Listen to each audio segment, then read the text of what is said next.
Ćao svima. Čini mi se ovako na prvi pogled da se svi već znamo od ranije. Ukoliko je tu neko nov, dobrodošli. Zadovoljstvo mi je da otvorim još jedno naše dešavanje na temu rasta startupa i uopšte priče o tome kako je to biti u startupu, krenuti u startup i koje su to prilike za startupe kako u Srbiji i regionu, tako i u inostranstvu koje su nama dostupne. Sa nama je danas Janko, koji je u suštini osnivač startupa, koji je vrlo uspešan, o tome će on malo više da kaže. Ja bih samo da kažem dve rečenice o tome čime se Impact Hub Beograd bavi. Dakle, mi smo prostor koji ima nekoliko različitih aktivnosti paralelnih sa ciljem da se upravo podrži i ojača već postojeći ekosistem koji je za startupe i osnivače različitih manjih i srednjih preduzeća. I pored toga tu smo da dovedemo i neke nove prilike, što investicione, što za edukativne, kako bih rekla. U suštini, ono što je naša najveća vrednost, između ostalog, to jeste i zajednica, jer mi verujemo da to povezivanje, umrežavanje sa ljudima koji imaju različite iskustva iz prve ruke zapravo najviše doprinosi ličnom i profesionalnom rastu i zato se trudimo da na mesečnom nivou nekoliko puta imamo sa nama predavače koji će upravo preneti lično iskustvo i samim tim nekako nam omogućiti da dobijemo vrlo konkretne odgovore na neka pitanja sa kojima se susrećemo na ličnom putu. Tako da to je bilo to što se tiče mene, ja ću biti tu tokom cijelog događaja, pa ukoliko imate neka pitanja vezano za to šta mi radite, možete mi prići posle i takođe možda ste vidjeli kada ste ulazili neku nacrtanu tablu dole vezano za taj startup bootcamp koji pokrećemo sada u avgustu. U suštini ideja jeste 3 nedelje radimo intenzivno na našim biznis idejama i vidimo da li na rukama zapravo imamo biznis ili ne, odnosno da li vredi dati otkaz na stabilnom svakodnevnom poslu i potpuno se baviti tom idejom koju smo rešili da započnemo. Tako da u suštini to je to. Janko, izvoli. Hvala. Hvala. Hvala svima što ste došli. Kao što Sofija najavila, ja sam Janko Stojanović, osnivač i CEO kompanije Bilkon. Mi smo kompanija koja je nastala pre 3 godine i bavimo se izradom softvera za upravljanje građevinskim projektima. Sada to zvuči onako dosadno, kao što verovatno u većini jeste. To je web i mobilna aplikacija koju koriste inženjeri na terenu da povežu praćenje izvršenosti radova, troškove, sve u jedan sistem, praktično veza između terena i gradilišta i izveštavanje svojih investitora i direktora i tako dalje.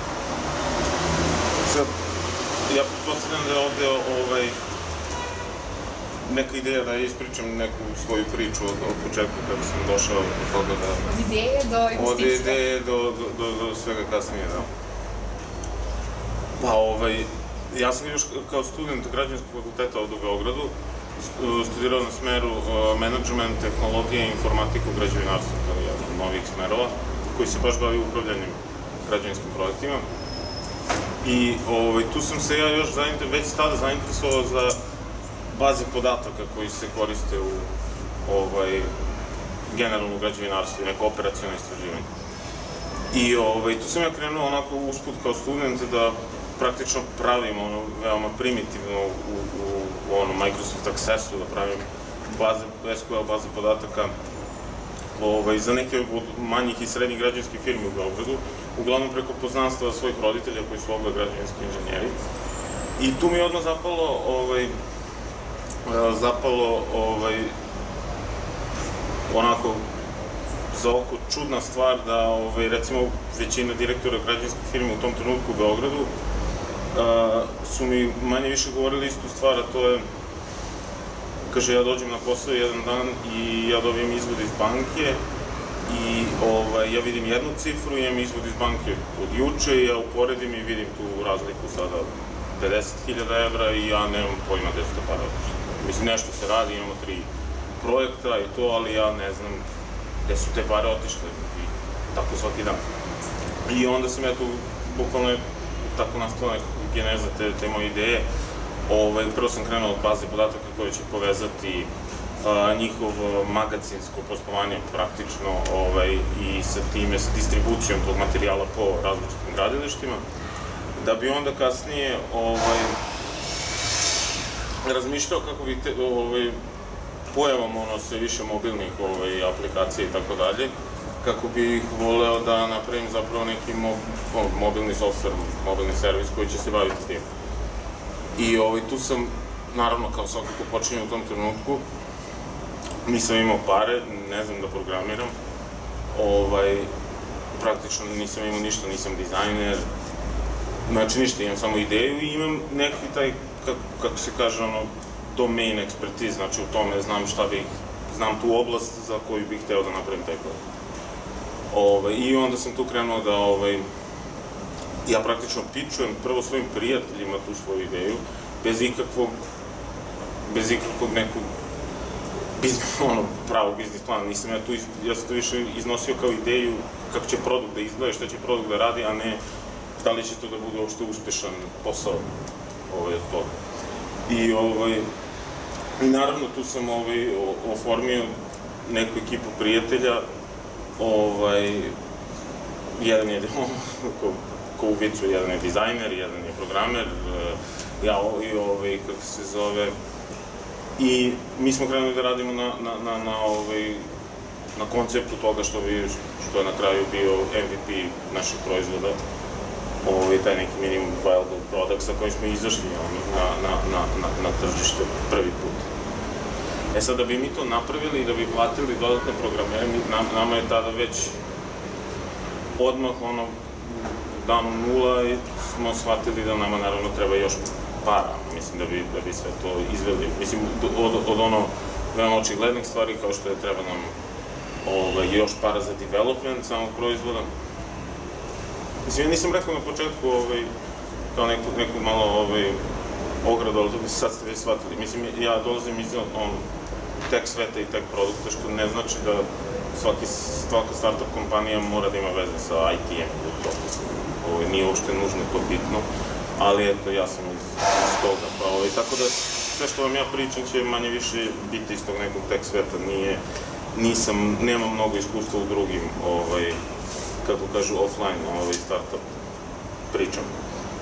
I znači, kao što sam počeo da pričam, od dana nula smo shvatili da nam naravno treba još para. I onda tu učeći, čitajući kako generalno ljudi drugi u tim situacijama se snalaze, pokušao sam da potražim nekog, kako se to kaže, angel investitora, znači nekoga iz svoje okoline ko je spreman da investira neku manju svotu novca u to što mi planiramo da uradimo. Tu se onda našao poznanik, jedan prijatelj koji je bio za to. I mislim, to je toliko bila u tom trenutku smešna cifra da ja to slobodno mogu otvoreno i da kažem sada, znači bilo u pitanju 10.000 evra, što u smislu bilo kakvih investicija je stvarno smešno. I mi smo sa tih 10.000 evra došli do tog prvog, tog MVP-a našeg proizvoda, koji smo pustili live. Čak nam je od tih 10.000 ostalo i nekih sredstava za promociju toga, malo online, za neko targetiranje nekih firmi.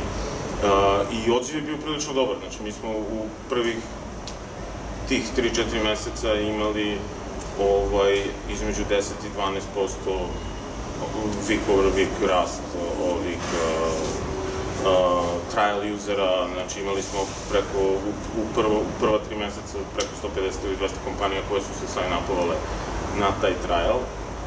I ako se to dešavalo pred, znači sad u ovom trenutku 3 godine, kada još ta svest o digitalizaciji kao nije uopšte bila na nivou, pogotovo u tako starim industrijama kao što je građevina, kao što je sada je u jeku da svima reč digitalizacija ne izgleda iz usta, ali tada, to pre 3 godine nije uopšte bilo baš tako.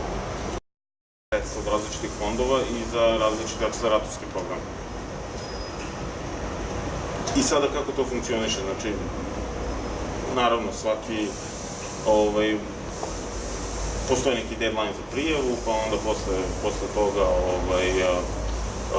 ide njihova neka selekcija, pa idu neki introduction call-ovi, gde je prvi Skype call, pa se nešto upoznamo, ja pokažem taj deck, pa ukoliko su oni zainteresovani, onda ide serija od još 2-3 različita kola, sad onda neki su zahtevali prisustvo kod njih, Recimo, prvi jedan od tih je bio Ignite Accelerator koji su mi napisali kao ok, super, ovo nam se baš sviđa, prihvatamo.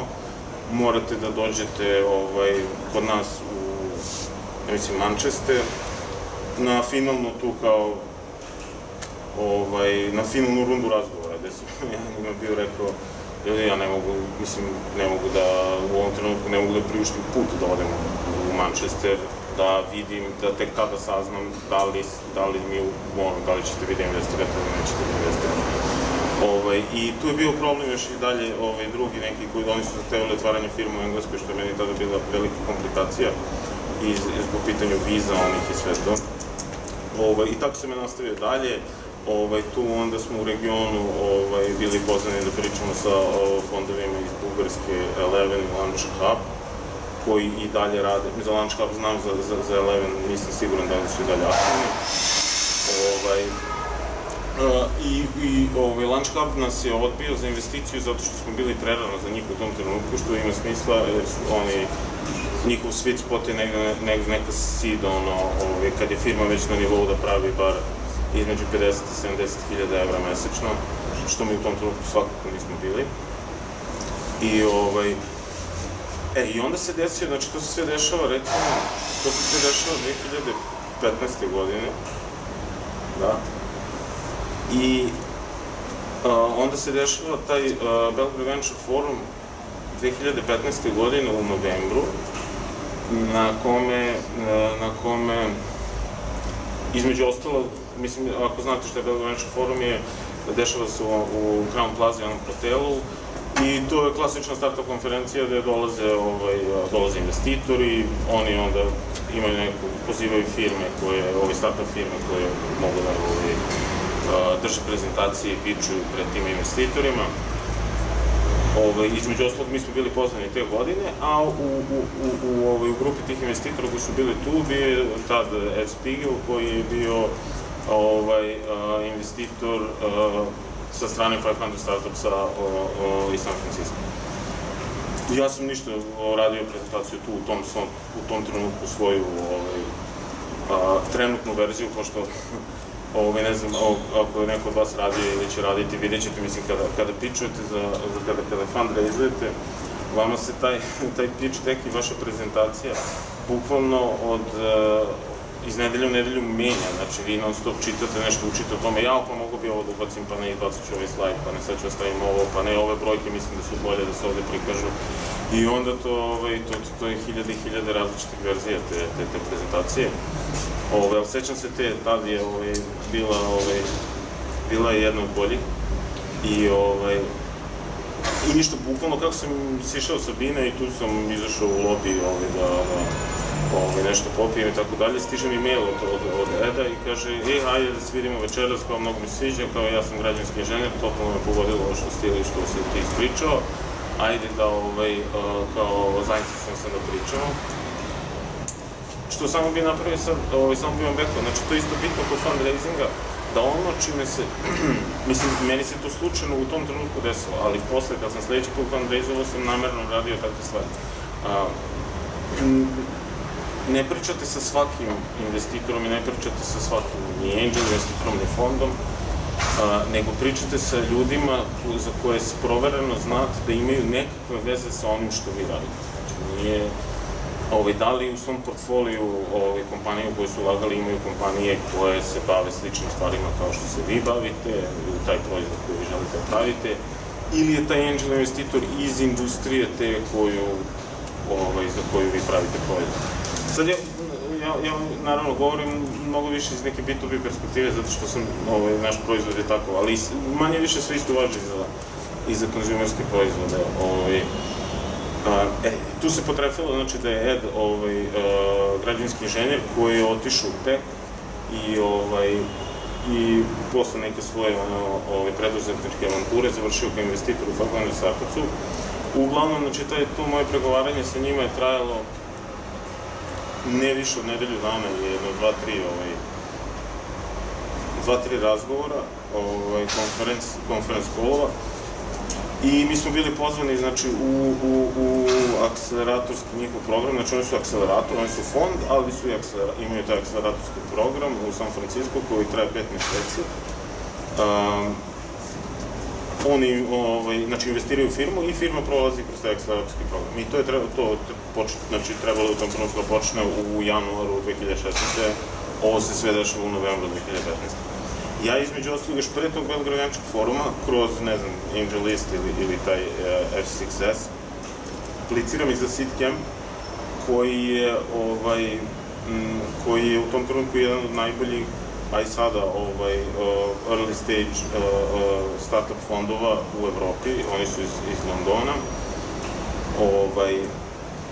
I ja sam tu s njima već imao 2 neke runde razgovora, prošao inicijalni krug, onaj drugi, treći i bukvalno kako sam praktično dogovorio taj deal sa 500 Startupsom, posle dan, dva sam dobio mail od ljudi iz SeedCampa, mi smo odlučili da investiramo u vašu firmu i onda sam ja morao da nekako njih,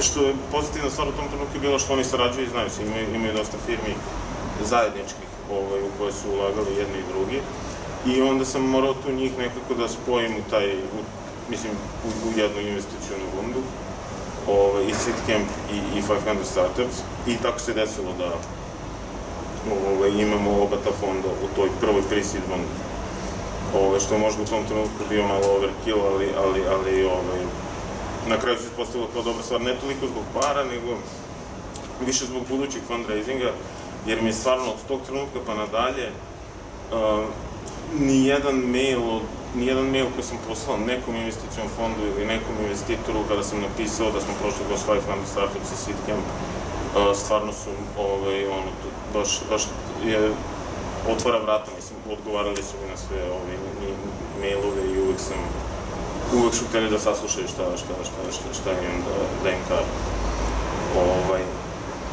Ništa, posle toga naravno sledi taj odlazak u San Francisco, 6 meseci sam bio tamo i tu stvarno, znači, prolazak kroz taj akceleratorski program mi je promenio život u smislu, mislim u tom nekom poslovnom smislu, stvarno sam za tih 6 meseci naučio više nego što sam naučio u celom svom dosadašnjem školovanju, zato što sam konkretno učio stvari od stvarno najboljih mentora iz Silicon Valley koji su specijalizovani za to što je meni u tom trenutku trebalo. Znači, kako da ja plasiram svoj B2B proizvod, kako da napravim taktiku rasta, kako da postavim KPI-eve u prvih 6 meseci, u prvih 12 meseci, kako da optimizujemo taj sales funnel, šta da radimo. Znači, ljudi su stvarno hands-on radili sa mnom na tome i to mi je stvarno neprocenjivo bilo iskustvo. I mogu da kažem da svakako taj akceleratorski program je mnogo vredniji od same investicije koju su oni uložili u firmu. Naravno, preko njih onda sam tu već stupio u kontakt, mislim, praktično oni su nas vodili po celoj Bay Area, dole Sand Hill Road, Palo Alto, sa najvećim fondovima smo pričali, sa Sequoia, sa Battery Ventures i tako dalje, mislim, stvarno svi najveći ti venture capitalist fondovi. Gde sam ja tu, recimo, konkretno nailazio, mi smo i dalje tada bili u prilično ranoj fazi, znači to se sve dešava 6 meseci posle tog Belgrade Venture foruma i mi tada i dalje imamo taj naš MVP famozni, koji smo nešto umeđu vremena nabuđili malo, naravno. I nismo imali brojke ni za jedan od tih fondova, nismo imali prisustvo u Americi, koje manje više njima je obavezna stvar. 500 Startups, taj deo sam preskočio, da, to je isto bila to je bila isto avantura za sebe. To je otvaranje naše firme kada su, pošto mi naravno, kao većina startup firmi, nismo imali pravno lice, nismo imali firmu registrovanu nigde. I onda kada su te dve investicije trebale se dese, mi smo morali da otvorimo firmu. Sada, pošto u tom trenutku, a mislim i sada, ne postoji mogućnost da se otvori srpska firma u koju oni mogu da ulažu, niti njima pada na pamet tako nešto rade. Opcije su bile Engleska ili Delaware u Americi, gde smo se mi odlučili za Delaware. Tu sam imao sreće da su, to mi ljudi često pitaju kako si uspio iz Beograda da otvoriš firmu u Americi, što ja stvarno de facto sam uradio. Ali ne bi, ja mislim da to ne bih uspeo da nije bilo njih iz 500 Startupsa koji su mi pomogli u tom procesu. Znači, ja sam njima rekao, ok, ljudi, ja nemam firmu, vi hoćete sad da ulažete, i onda su me oni spojili sa nekim njihovim advokatima, koji su nam pomogli oko toga, i možda još važnije od toga, oni su mi uradili introduction sa jednom devojkom koja je business developer u Silicon Valley Bank, koja je na njihovu preporuku pristala da meni iz Beograda otvori račun u banci u Americi, u Silicon Valley Bank, što inače je veoma teško da se desi. Znači, svaki strani državljanin može da otvori račun u banci u Americi, ali mora da ode tamo i na licu mesta da ga otvori, pokaže pasoš, da ga upišu. Znači, jednostavno, teško je izvesti to online.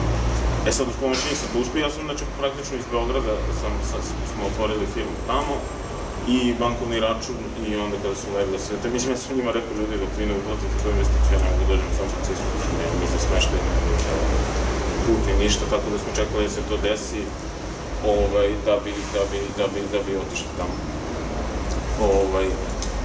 I ništa, da se vratim na onu priču od pre, po završetku tog akceleratorskog programa, ja sam shvatio da u tom trenutku ja ne mogu, šta je bio cilj? Cilj tog akceleratorskog programa i većina firme u tom beču, taj naš beč je, batch 16, znači 16.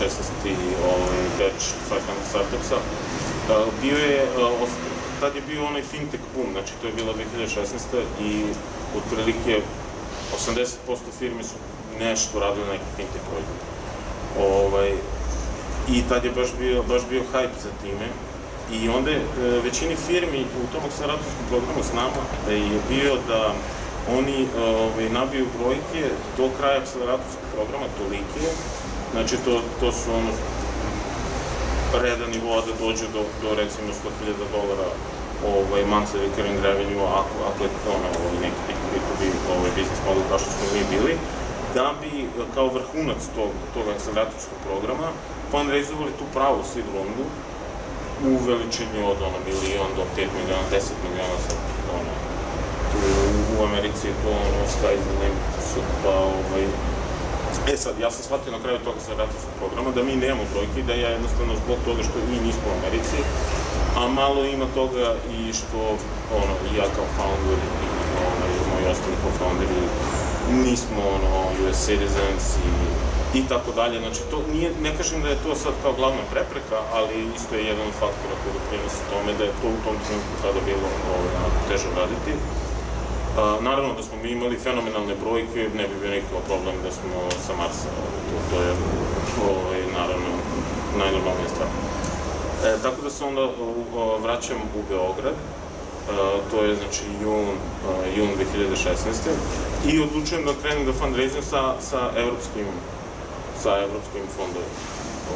I tu sam napravio jedan epski Excel sheet u kome je bilo, ja mislim, preko 750 investicionih fondova evropskih, da, tako nešto preko 700, gde sam ja prvo inicijalno, ja mislim da sam ja taj Excel sheet skopio iz nekih 3-4 neka već takva Excel sheeta koje sam dobijao sa raznoraznih strana, i onda sam ja tu prvo radio inicijalnu kvalifikaciju, baš ono što sam vam malo pre rekao, koji fondovi bi bili uopšte zainteresovani da investiraju u našu firmu, što nisu jednostavno,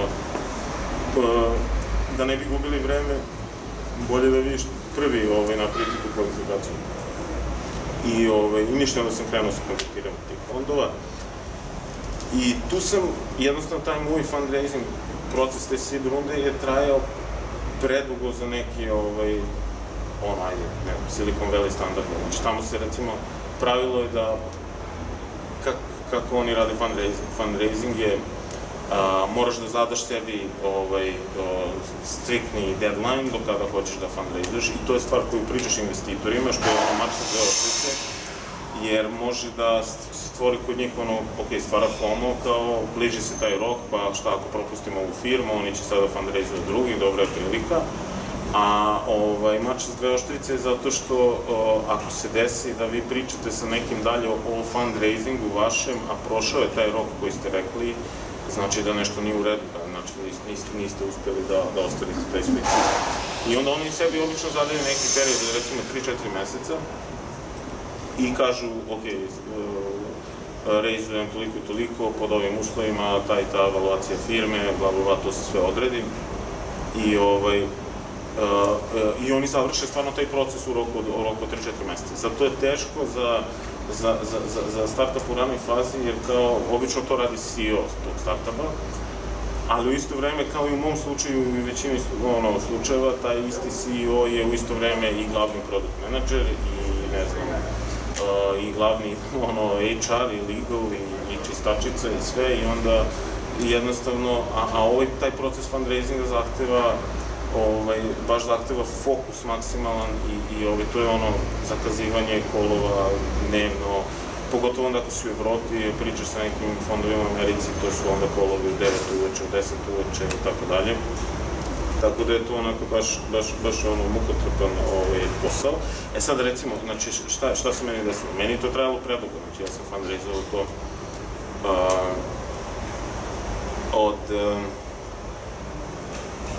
od kada sam se vratio, znači to je jul 2016. do februara 2017. Znači to je trajalo 8 meseci, 8-9 meseci. I nema veze, na kraju smo uspeli, fundraizovao sam tu seed rundu, onda smo ušli u upravljanje tog velikog proizvoda koga smo napravili i sad smo napravili još, konstantno praktično radimo na njemu. Tad sam prvi put oformio tim, tad sam prvi put krenuo da zapošljavam ljude, do tada smo bili, sve smo mi radili i neke ljude sam onako praktično outsourcovao jer mi je bilo mnogo isplativije nego da ih imam na plati mesečnoj. Tada smo oformili tim, mogu da kažem da smo tada, tek posle tog fundraisinga, postali prava firma, tada smo bili više, imali smo, iznajmili smo kancelarije i tako dalje, znači krenuli smo da ozbiljnije radimo. I sad, recimo za mene, za razliku od većina američkih firmi, ja nekako nemam namjeru niti planiram da sada idem dalje u tom fundraisingu, zato što nekako mislim da zapravo plan mi je da dođem do određenih brojki i milestone-ova sa našim proizvodom i prodajom ovakvim kakav jeste, iz razloga što jednostavno shvatio sam vremenom da sigurno nemamo firmu koja će izaći na IPO ili nemamo firmu koja će sada da bude billion dollar company i onda jednostavno zbog mene nema potrebe da veštački pumpam tu valuaciju firme. Zato što ljudi uglavnom, većina uspešnijih američkih startup kompanija najčešće fundraizuju ne iz razloga što su im u tom trenutku pare zapravo potrebne, nego fundraizuju zato što je ciklus takav za podizanje vrednosti njihovih akcija, kako se zove, za povećanje evaluacije firme, kako bi eventualno posle izašli na IPO ili kako bi u nekoj akviziciji, kada ih kupuje neka druga kompanija, imali veću vrednost. E sad, u mom slučaju, recimo kada pričamo o exit strategijama, akvizicija definitivno jeste jedna od potencijalnih zadovoljavajućih egzita za mene. I mogu da kažem da se to, na svojoj exit strategiji, konkretno ja, radim već sada i radim praktično već godinu dana i to nije sada radi se na exit strategiji, to je jednostavno građenje odnosa sa nekom velikom kompanijom ili građenje odnosa sa nekim nedirektnim konkurentom nego indirektnim konkurentom koji je u istoj niši u kojoj vi operišete, ali niste direktni konkurent, nego jednostavno, recimo, ili prodajete istoj grupaciji, ili imate određen način slične proizvode, ali koji pokrivaju i rešavaju različite probleme. I jednostavno gradeći taj odnos godinama, radeći zajedno ili nekim partnerskim odnosima u smislu prodaje, jednostavno na taj način se dođe u priliku da se uopšte i priča o nekakvoj akviziciji. Tako da, eto, to je otprilike, došli smo do tačke u kojoj se sada trenutno nalazim. To je neka priča, vjerojatno bi se tu usput je bilo gomilu dobrodoština i uspona, padova, depresivnih momenta, ne znam, srećni, u nekim trenucima ste nerealno srećni, u drugim trenucima ste nerealno depresivni i tako dalje, mislim, to je roller coaster daje.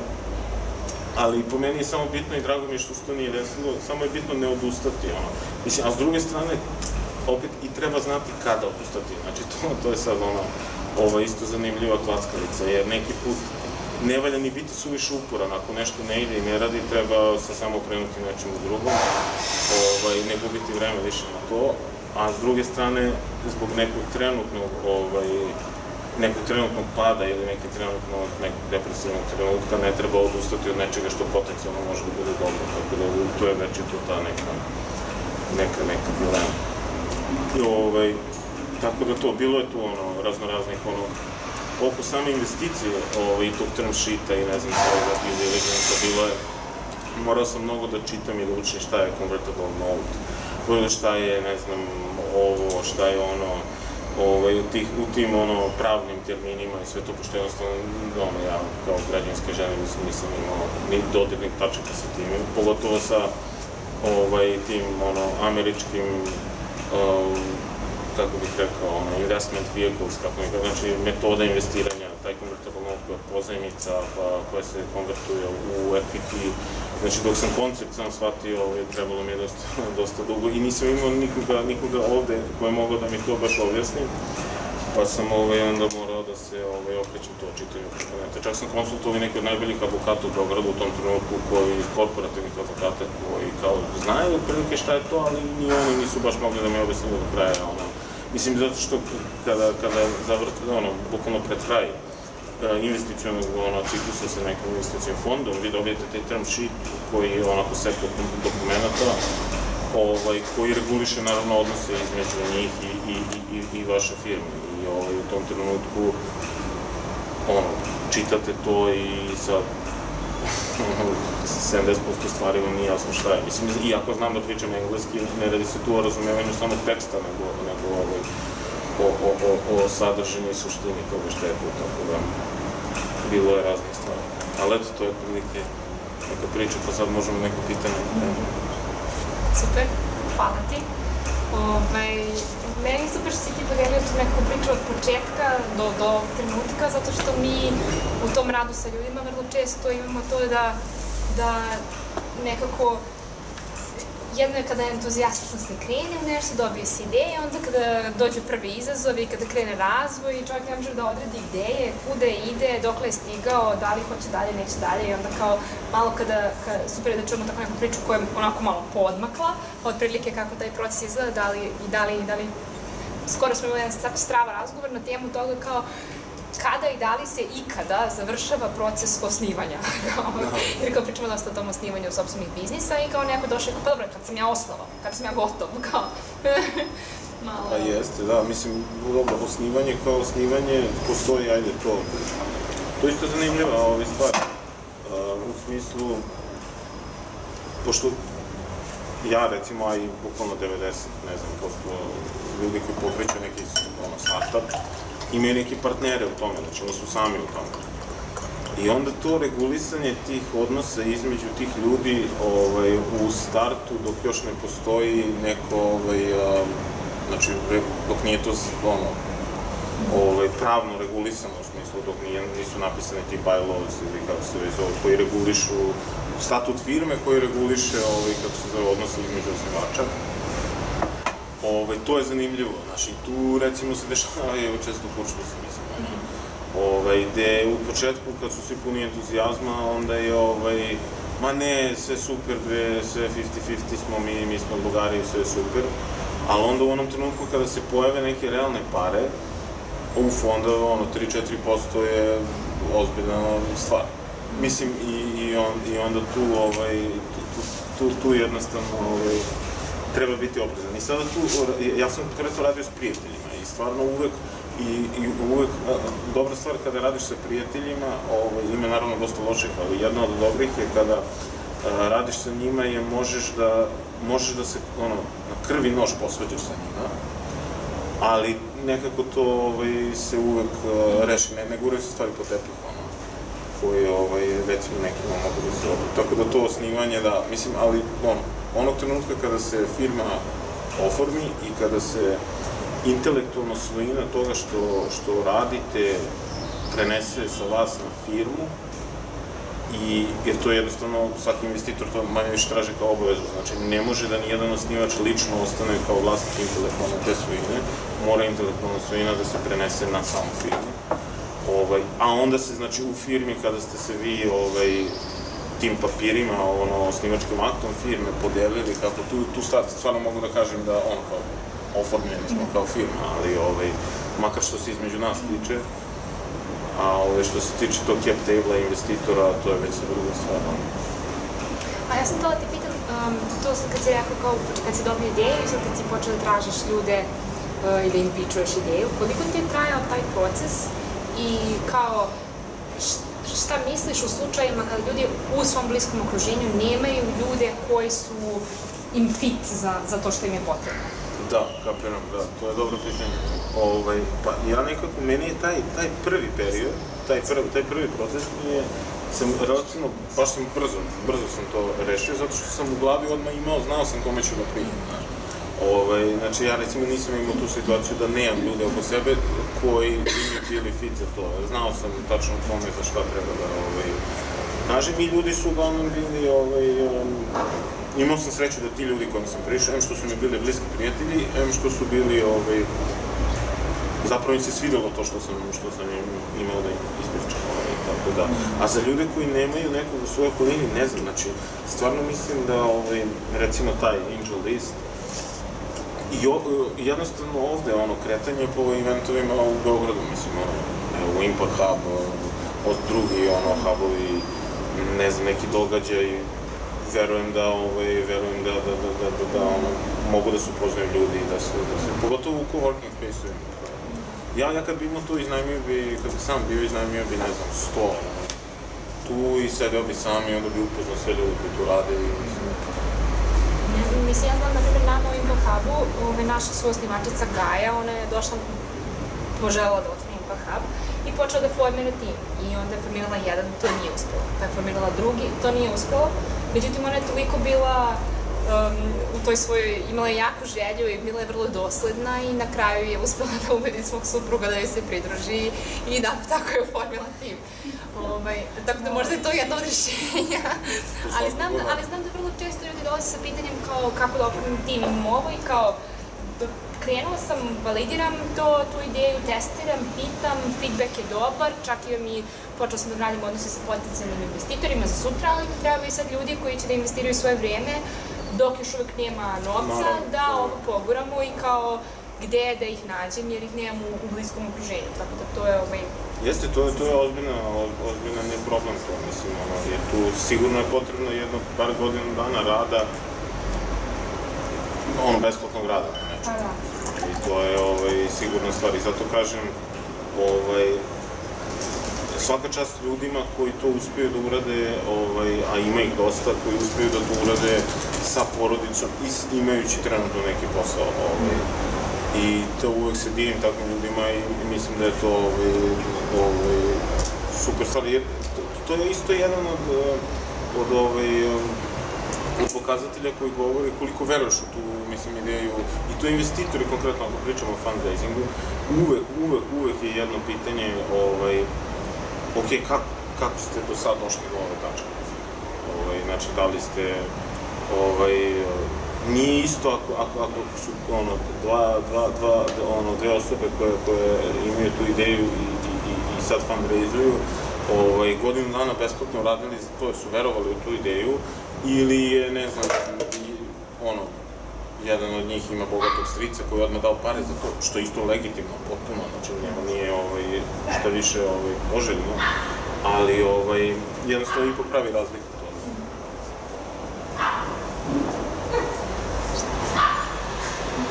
Ja imam još pitanja, ajde, ne samo. 4 pitanja. Ajde. Samo. Da li je otvoren Q&A session? Jeste. Dobro, prvo, hvala ti puno što ste da je iskusno, stvarno. Što hvala tebi što si došao. Drago mi. Dakle, prvo pitanje je, rekao si da si znao da nemaš firmu za IPO. Da. Kako si znao da nemaš firmu za IPO i da je više za Američan, nemam za IPO? Pa, znaš kako, nekako to je ono kao osjećaj, razumeš, znači ja ne mogu da kažem sada, kao 100% sam siguran da nemam firmu za IPO, mislim, ali nekako, ja mislim da sam ja tip osobe koji bi presekao koji bi podlegao nekom mergeru pre nego što bi se možda desila šansa za IPO. I iz razloga što, iz sledećeg razloga, iz razloga što stvarno radeći ovo što sam do sad radio, shvatio sam da stvarno volim da, stvarno mi se svideo taj proces stvaranja nekog produkta od nule, i sad pokretanja nečega. I onda bi verovatno kad bi došao na neki nivo da već mogu da prilično profitabilno prodam svoju firmu, koju trenutno imam, verovatno bi pristao na to i okrenuo se pravljenju nečeg drugog. Znači, i to bukvalno najiskrenije, ne znam, iako bi možda pametna odluka bila sačekati još 10 godina, pa se možda taj neki IPO desi ili neki mnogo veći kao acquisition ili merger. Znači, lična preferencija praktično? Pa praktično, ne, mislim, na stranu kao ajde, to u idealnim uslovima to je lična preferencija, a sad kao u realno poslovnim uslovima, jednostavno, u ovome što mi radimo, dve firme su već na IPO-u, mislim, naši direktni konkurenti. Treća firma je kupljena od strane Oracle skoro, to je Econex. Tako da, ne znam, nekako u ovom sledećem ciklusu vidim od naših konkurenta, ne direktno toliko, ne znam, tu je kompanija Plan Grid, oni će vjerojatno doći do IPO-a i tako dalje, jednostavno imaju straobalne cifre koje mi smo daleko od njih. I jednostavno samo u pogledu tog kao biznisa, bez jakog američkog prezensa, je praktično nemoguće doći do toga. To sam možete upitan koji je radio IPO, koji ima svi sam kuće radio IPO, radi se start-upovima odavde. Od domaćih startupa? Ja mislim da nijedan domaći startup nije na IPO. Sigurno. Sad sam onda razumio pogrešno da je neko sad izlazi na IPO. Izlaze konkurenti, ali ne nužno odavde. Da, ne znam, sigurno nije nijedna domaća firma. Ja to se pitao ko bi radio tamo sa Wall Street, ne znam da s obzirom da je američka firma, znači, pa da, ali toliko nisam upućen u to, znači, da nisam razmišljao IPO, stvarno ne znam ni kako funkcioniše proces. Možda je ovo sledeće pitanje, besmisleno, ali ja ću govoriti. Ne postoji besmisleno. Kad si pričao o convertible note, to je jedna od investicionih tih vehicle, ali to je venture zajam pre nego što, dok je to zapravo samo ideja, tako nije, to je koji dalje prelazi taj note mora da bude tačno definisan uslovima, kao što čerki, ne znam kako da. Pa se sad ja pitam kako je određen taj evaluation cap i kako je maturity, kako ste to, jesi išao na convertible note i je to bilo sam?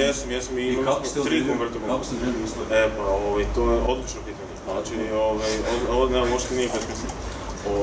Nego je možda je samo je naprednije u odnosu na neku generalnu priču o fundraisingu, ali šta odlično pitanje. Stvar je u tome što Amerikanci su taj convertible note krenuli da praktično, ne mogu da kažem zloupotrebljavaju, ali da ga baš onako forsiraju, da ga... Jel samo znamo svi šta je convertible note? To, čisto da kažemo. Ok, evo ukratko znači convertible note, postoje, kako se zove, generalno, postoje detalje, ali generalna podela kada neki fond investira u neku kompaniju je, kako sad, Ameri to kažu, znači, priced investment, gde oni zapravo kupuju određenu količinu akcija te firme i po određenoj ceni. I samim tim što oni kupuju te akcije po toj ceni, oni zadaju valuaciju toj firmi. Znači, ako oni kupe jedna akcija toliko i toliko para, znači sve akcije firme, firma vredi toliko i toliko. Sad, to je jedna stvar. I sad,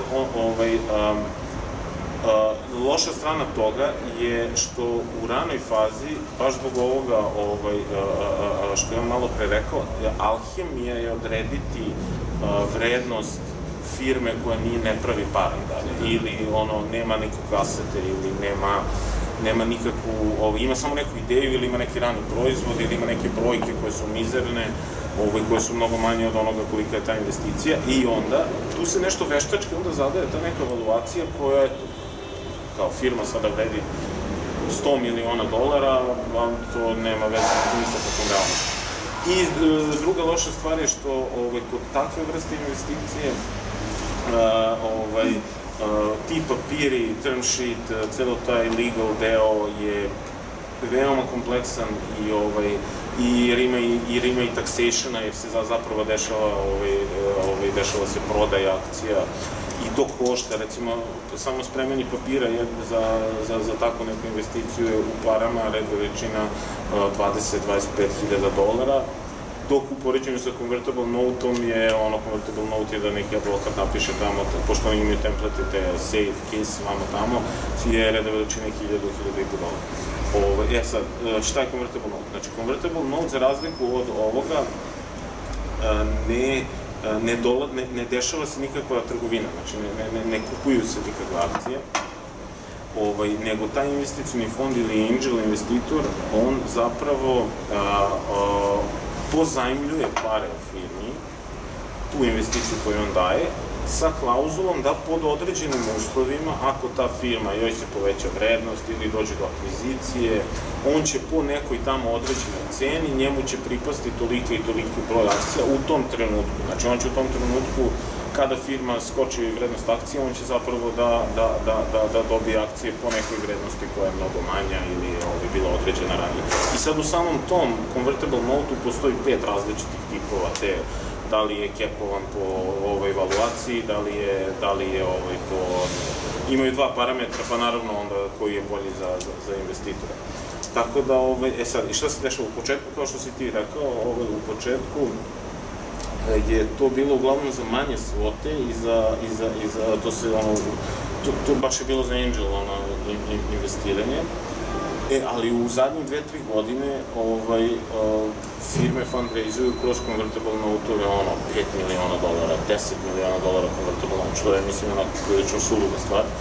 I uglavnom svi sad američki investitori, a vidim i evropski, pogotovo angel investitori, su veoma skloni tom convertible note, ako je u pitanju američka firma. Sad ne znam kako to sad funkcioniše. Može, znači ja znam, mi imamo u okviru Impact Hub-a, oformili smo mrežu tih business angela, odnosno angel investors, imamo ih iz Srbije, Italije i Amerike u ovom trenutku i uspeli smo da organizujemo i da vedemo u Srbiju convertible note.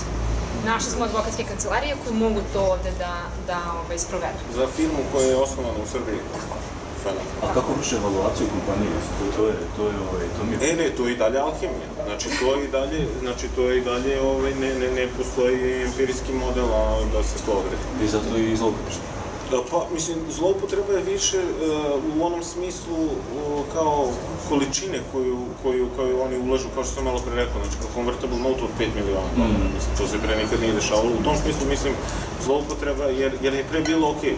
Ako uzimaš $200-300 hiljada, okej, može da ide convertible note, ali neko ko fundraisuje $5 miliona, to nikada nije bio pre convertible note. Sad, u tom smislu, evaluacija, da se vratim na tvoje pitanje, je nema nikakvog pravila. Neke firme sebi veštački mogu da povećaju evaluaciju u tom, pre nego što izađu na tržište, recimo to sam gledao kod fintech firme. Sad, zavisi koji je tip firme, a sad ako oni rade na nekom baš imaju nešto što je toliko unik za njih, imaju neki svoj patent neki, znači neko smisl, nešto što je baš revolucionarno, i radi na tome 3 godine, research and development, i to je neki ozbiljan naučni rad, i to staje tada projekat, grantovi, bla, bla, bla, u Evropska unija ulagala držne daj. Sad recimo, ako takva firma, ona naravno može da na račun svega toga, iako ne pravi nikakve pare i nema nikakve asete, samo na osnovu te intelektualne svojine, da nešto sada tu napumpa svoju tu valuaciju koja, ali za neku običnu tech startup firmu koja ima neki software as a service proizvod ili neku ovako, generalno bilo šta, obični investitori, američki barem, gledaju da je to neka valuacija od oko $1 milion. Kako še valuaciju? Pa u principu niko, znači to se zapravo samo dođe do toga tako što kroz taj term sheet koji oni tebi ponude. Znači investitor. Znači, ja mogu da kažem što ja želim. Ja mogu da kažem, ok, ja sada raizujem sa capom tolikim i tolikim, bla, bla, bla, i oni, ok, dobro, evo je naša ponuda. I sad, naravno, tu može da se pregovara i na kraju se dođe do toga. I sad, super kod convertible nota je što tu na kraju nema valuacije. Znači, to je samo cap, znači ne postoji i dalje, što je za foundere super olakšavajuće jer nema raznoraznih tih oporezujućih stvari koje se dešavaju pri prodaji akcija, firme i tako dalje.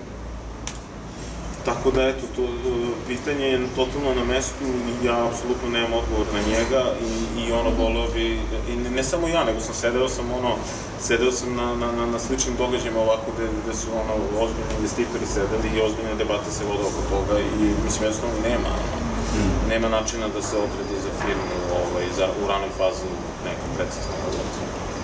Bilo je interesantno znamo koji još investicioni vehicles postoji u Srbiji, ne samo convertible notes, nego uopšte koje su opcije za tu firmu. To može meni bude domaći zadatak. Eto neko bude. Da. Pa koje uopšte još postoje investicione prilike, odnosno modeli u Srbiji? Kako može da se, da. To je na prošloj prezentaciji onako da aplikacija vozi. Da, Vladimir. Smo imali pa smo dobili na mail poslao na mail. Vladimir Šijevković. Pa super, oni mogu to da prosadim.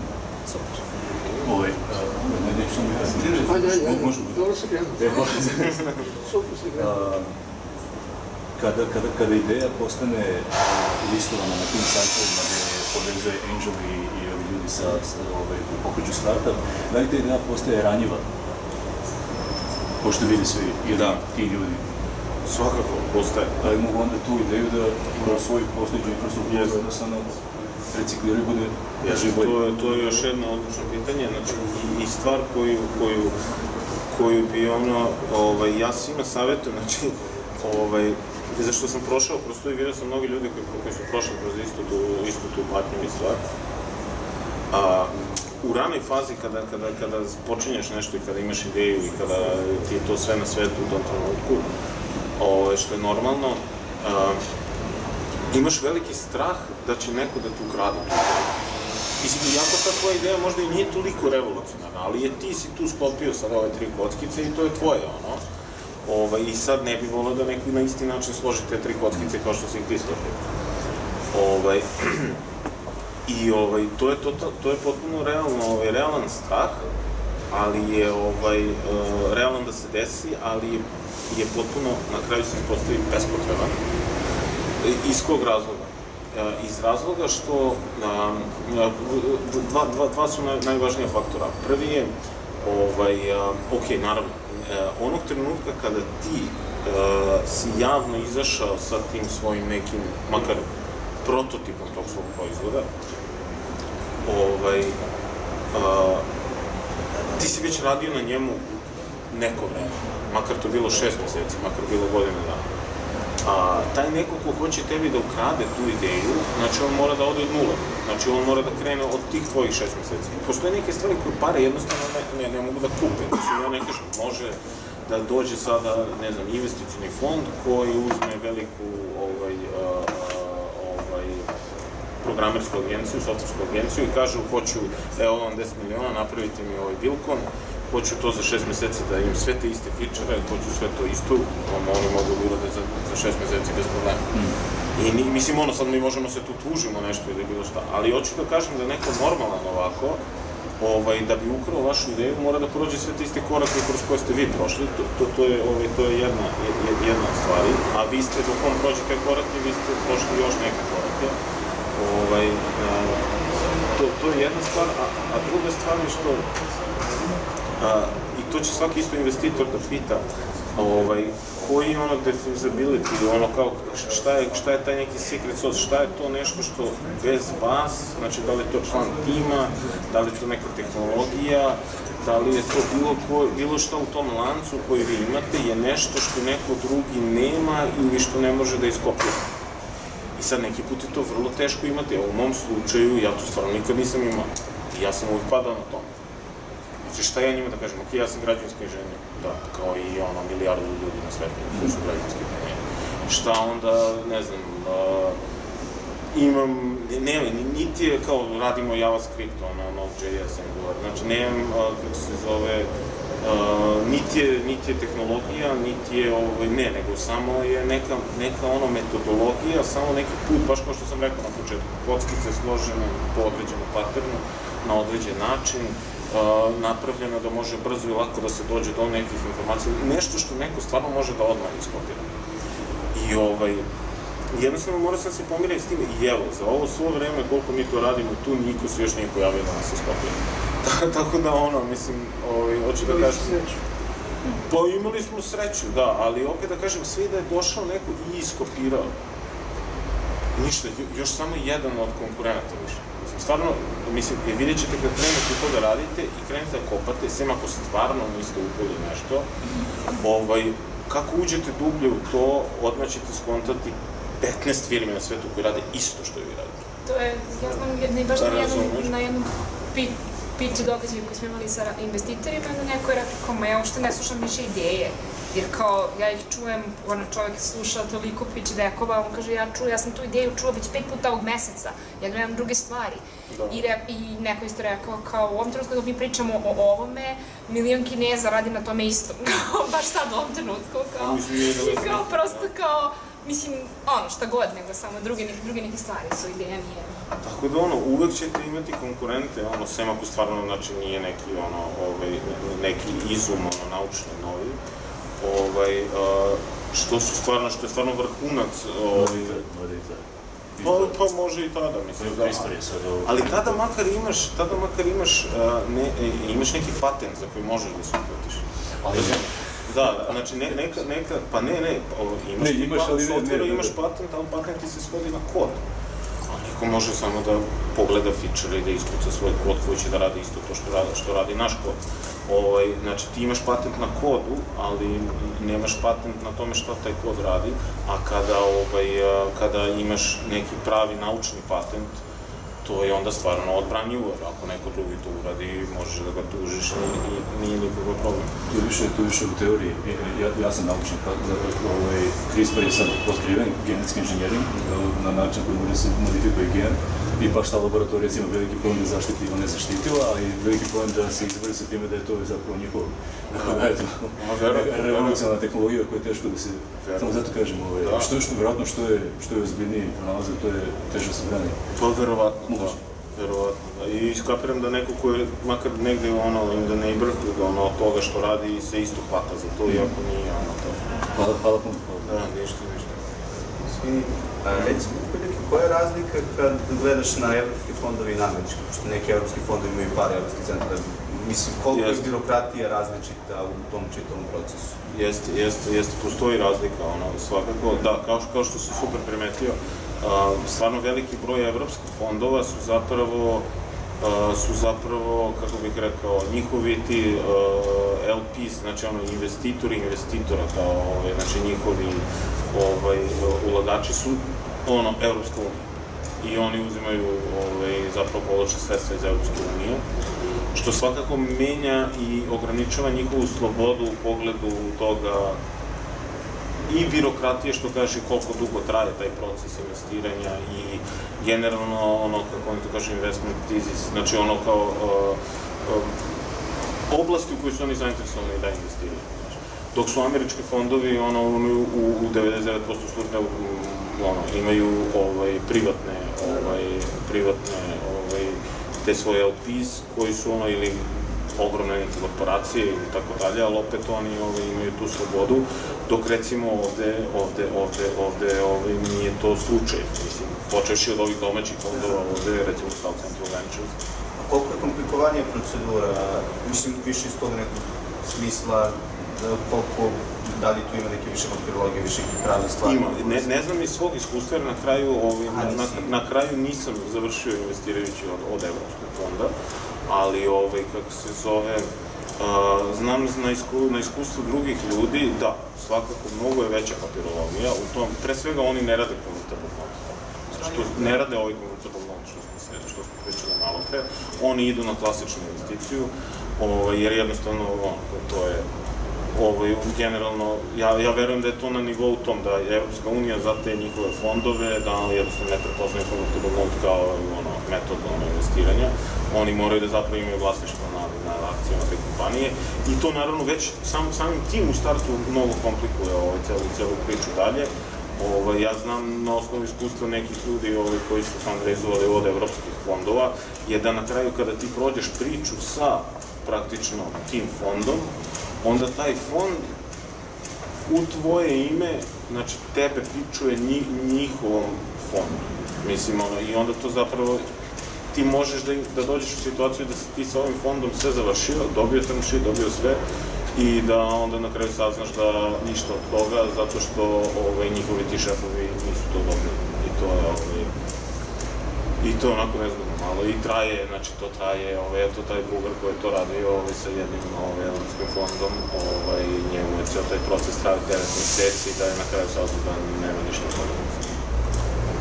Znači čeka se odobrenje Evropske unije? Pa mislim, da recimo, ajde, uprošteno da kažem, nekog njihovog. Ali nije uvek, ne kažem, ima i privatnih fondova i evropskih, naravno, ne mogu da kažem da su svi, ima ih dosta, na osnovu nekog mogu ovako, kao kad sam to radio, negde odnos je čak možda i 60-40, 70-30, znači ima dosta fondova koji nisu Evropska unija, i ima sve više fondova koji se oformljuju kao angel syndicates, znači tipa skupi se 10-15. To je ovo što mi tako mreža Anđela, tako mi to zove. Pa to, skupi se 10-15. ljudi koji onda stave par na gomilu i... Angel investitora i naprave neki fond.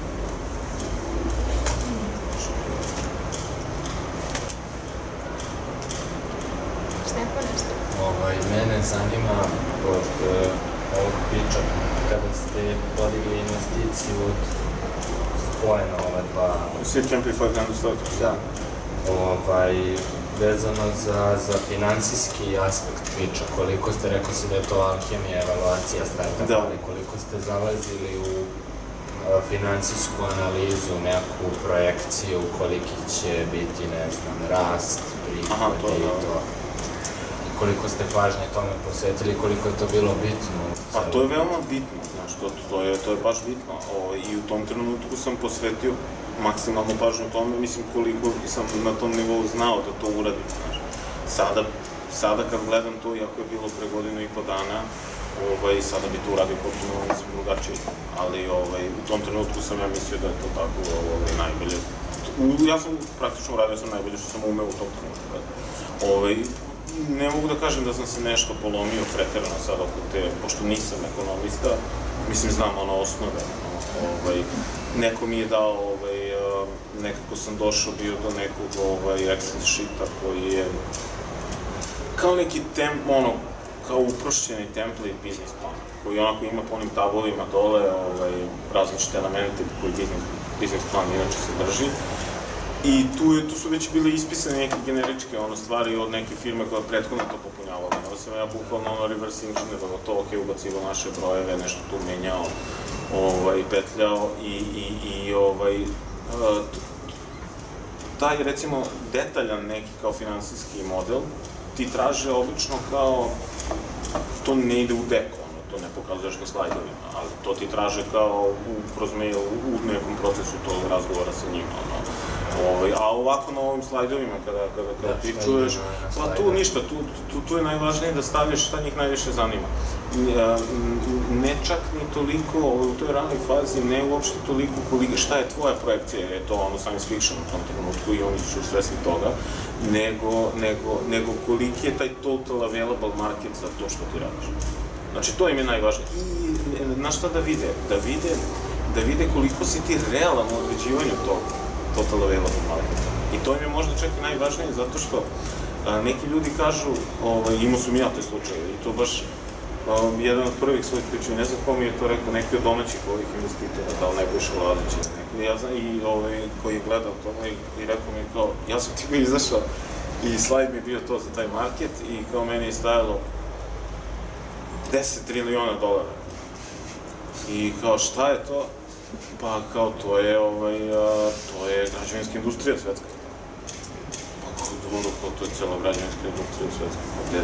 Gde si ti u tome, mislim ono, gde je software tu, gde je bilo šta tu, kao tu, to je ušlo i mašine, i zgrade, i Abu Dhabi, i Dubai, svi su tu. I ja ništa pamtim, $10 triliona. I onda, znaš, naravno, i onda zapravo koliko ti je realno da na kraju onda to baš za taj pitch 500 startups je bilo, ja sam krenuo od 10 triliona i onda od tih 10 triliona ovoliko je, ne znam, ovo, pa onda iz toga ovoliko je za software, pa od tih softvera je ovoliko za ovo, da bi na kraju došlo da je kao za ovo što mi radimo, total available market bio, ne znam, u tom trenutku, ne znam, $650 miliona ili tako nešto. Mislim, što je ono kao, ono, ako dođeš do kroz to sve i dođeš da ti total available market manji od 100 miliona, to onda nešto laže tamo, stavi da je veće. Zato što, ne vole da vide nešto što je okej, kao sad na svetu ti možeš da svima prodaš, možeš da zaradiš $50 miliona. Da se celom svetu proda to što imaš. To je kao maksimum. Pa, to je maksimum, total available market, znači za to što ti prodaješ. I to stvarno mora da bude neka ogromna cifra, ali ne 10 miliona.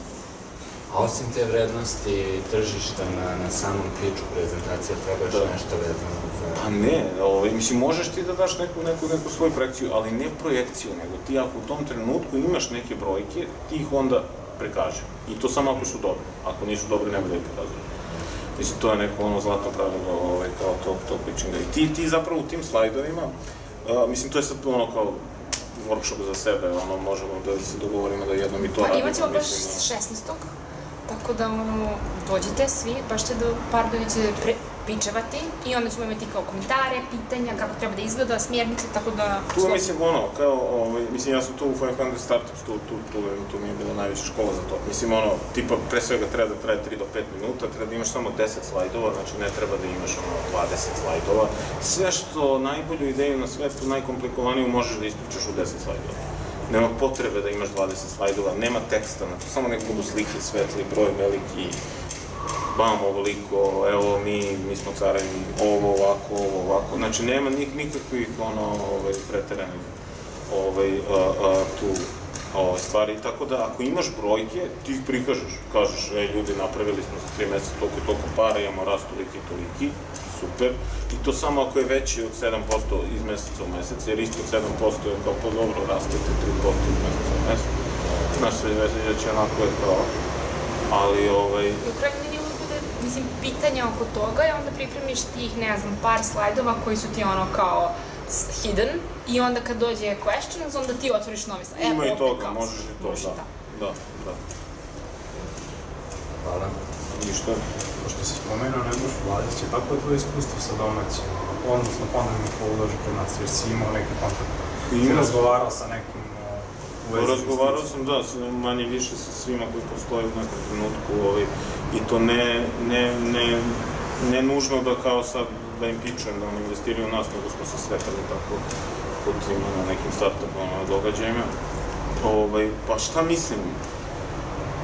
Ne znam šta mislim. Mislim,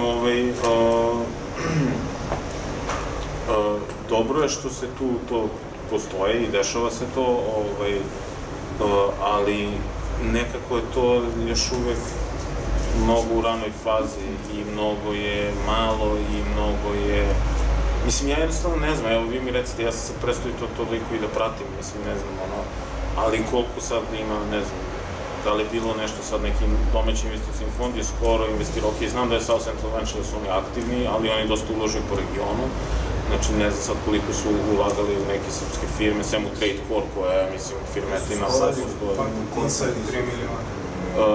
Da, u Content Insight jeste što je isto firmetina koja postoji već. To je odlična stvar, znači to je jedan od mojih feedbacka. Znači, uglavnom svi govore da su early stage fondovi, a u realnosti nisu early stage fondovi. Znači, svaka early stage kompanija koja dođe i pitchuje, manje više će da bude odbijena, ali ako se pojavi Content Insights ili se pojavi Trade Core ili nešto, u njih će investirati. Mislim što je Jedino ko ulaže u early stage jeste ICT Ventures. ICT Hub, Ventures, da. Ali ja mislim ali mislim da je to neka, da, to je neka sitna kinta, pa isto kao Start Labs, Start Labs, 50.000. Je 50.000, da. I mislim, uslovi su stvarno, mislim, sad da ne ispada ja nešto, ja govorim sad iz ugla foundera, mislim, meni su to stvarno neprihvatljivi uslovi. Znači, mislim, ja nikad ne bih pristao na to. Mislim, te pare za taj procenat firme, meni je jednostavno, to je smešno. Mislim, reda veličine, ovo sa 500 Startupsom je bila, duplo manje su tražili procenata za 3 puta više para. I mislim, jednostavno je suludo uopšte razmatrati tu opciju. Tako da tu ili nešto mora da se promeni. I uvek kažem ljudima, meni bi u trenutnom Srbiji je sigurno za early stage najisplativije juriti angel investitor. To je sigurno, to bi ja radio. Znači, evo, ja bi sad našao, što sam i pokušavao u nekom trenutku da radim, vlasnika velike građanske firme, evo, ja imam ovo, da li bi teo da uletiš neke, da postavim partneri, ovo uletiš neke pare. Mislim, jednostavno tako bogati pojedinci, vlasnici nekih velikih biznisa, vezani za to što vi radite, čime se bavite. To je po meni najbolja opcija, ne bi puno gubio vremena sa fondovima, a ljudi sami ti koji rade u tim fondovima su super, uvijek će vam dati dobar savjet, kao što su meni, uvijek čuješ nešto pametno od tih ljudi i daju ti neki dobar feedback, mislim, kao što je meni Nebojša rekao kao šta će ti 10.000 dana, mislim, to je takve stvari. Nebojša baš malo. Da, a dobra, i on je uvijek u prvom redu na svakom od tih događaja. To je to? Okej. Hvala vam puno što ste došli. Hvala vam.